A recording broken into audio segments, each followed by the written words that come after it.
Hello friends. आज रानी जल्दी उठ गई क्योंकि आज का दिन उसके लिए बहुत महत्वपूर्ण था। अकेलापन दूर करने के लिए अपने लिए जीने का एक कारण घर लेकर आ रही थी। देखा जाए तो बहुत खुश भी थी और थोड़ी सी नाराज़ भी थी, क्योंकि पिछले 7 साल की यादें उसे रात भर सोने नहीं देती थी और अब स्वस्थ बैठने भी नहीं देती थी। चाय का कप लेकर वह गैलरी में आकर बैठी और गुजरा हुआ कल उसकी आंखों के सामने आने लगा। बेटा, तुम्हें ऐसे नहीं आना चाहिए था। शादी होने के बाद उसे अंत तक निभाना आना चाहिए। ऐसा ही समझो कि तुम्हारा नसीब ही खराब है।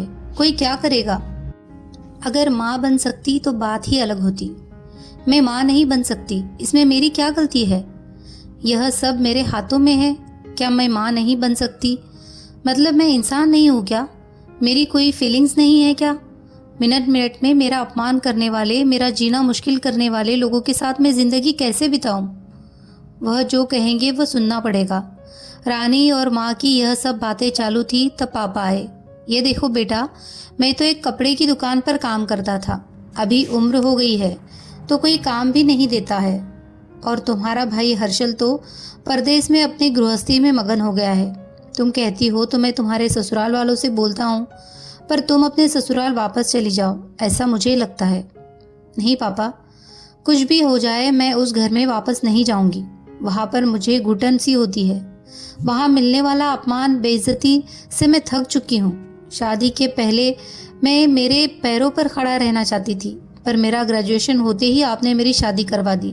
तभी मैंने आपके दबाव में आकर शादी की, पर अभी जब मुझे आपके सहारे की ज़रूरत है तो आप पीछे हट रहे हो। शादी के बाद लड़की ससुराल में ही शोभा बढ़ाती है। मायके में 4 दिन ही रहना अच्छा लगता है रानी। लोग क्या बोलेंगे? शादी मतलब कोई खेल नहीं है बेटा। पापा गुस्से में बोल रहे थे। उस घर वापस जाना अब मुमकिन नहीं है पापा। मैं आने के पहले से ही डिवोर्स पेपर पर सिग्नेचर करके आई थी, क्योंकि उन लोगों को सिर्फ मुझसे बच्चा चाहिए था जो मैं उन्हें नहीं दे सकती। अरे इतना बड़ा निर्णय लेने से पहले हमें एक बार पूछना तो चाहिए था ना। जन्मदाता है हम तुम्हारे।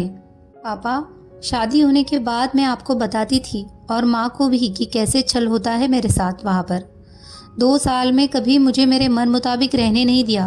जब मेरी रिपोर्ट आई और समझा कि मैं कभी माँ नहीं बन सकती, तो वैसे ही इन लोगों ने मुझे अपने असली रंग चालू कर दिया। कैसे रहूँगी मैं ऐसे वातावरण में? और इस सब से भागकर अपनी ज़िंदगी ख़त्म करने वालों में से मैं नहीं थी। यह देखो बेटा, हर्षल ने दिए हुए पैसे से ही मेरा और मैं तुम्हारे माँ का जैसे तैसे खर्चा चलता है। उसमें तुम्हारा खर्चा उठाना थोड़ा सा कठिन होगा। डिवोर्स पेपर पर सही करने से पहले इन सब का विचार मैंने किया था। मेरे पास के सोने के गहने लेकर मैं आई हूँ और एजुकेशन लोन निकालकर मैं 6 महीनों का एक कोर्स करने वाली हूँ, जिसका आज मार्केट में बहुत ज़रूरत है। उसके बाद मुझे अच्छी कंपनी में नौकरी मिल सकती है। मैं आपके ऊपर आर्थिक बोझ नहीं डालूंगी पापा। मुझे जीवन जीना है, संघर्ष करूंगी और कमाऊंगी, विश्वास कीजिए मेरा। सब लोग क्या बोलेंगे बेटा? क्या जवाब देंगी उन्हें? माँ आंखों का पानी छुपाते हुए बोली। माँ बोलती थी कि वक्त आया तो सच क्या है बोल देना चाहिए। जब मुझे ससुराल में जानवरों के जैसा बर्ताव हो रहा था तब कहाँ गए थे ये लोग? समाज में बड़ा करो, शादी कर दो, बस इतनी ही जिम्मेदारी समझते हैं। बेटियों को बड़ा करके योग्य पढ़ाई देकर खुद के पैरों पर खड़ा करना यह माता पिता की ही जिम्मेदारी होती है, ताकि आगे जाकर कभी खराब हालात हो तो उसे इस्तेमाल कर सके। तय किए मुताबिक रानी ने 6 महीने का कोर्स किया और तुरंत उसे एक अच्छी कंपनी में काम भी मिल गया। वो बहुत खुश हो गई थी। सब अच्छा चल रहा था। बीच में छुट्टी लेकर माता पिता को नज़दीक रहने वाले पर्यटन जगह पर घुमाने लेकर जाती थी। माता पिता बीच में ही दूसरी शादी की बात छेड़ देते थे। कई बार तो लड़कों को देखने के लिए भी बुलाया करते थे। एक लड़का तो डिवोर्स हुआ था, तभी उसे स्वीकारने के लिए तैयार था, पर पहली शादी ने ही इतने दुख दिए थे कि दूसरी शादी के लिए उसका मन तैयार नहीं था। ऐसा कितने दिनों तक अकेली रहोगी? जब तक हम दोनों हैं तब तक ठीक है, पर हमारे जाने के बाद तुम्हारा क्या होगा? सोचा क्या कभी?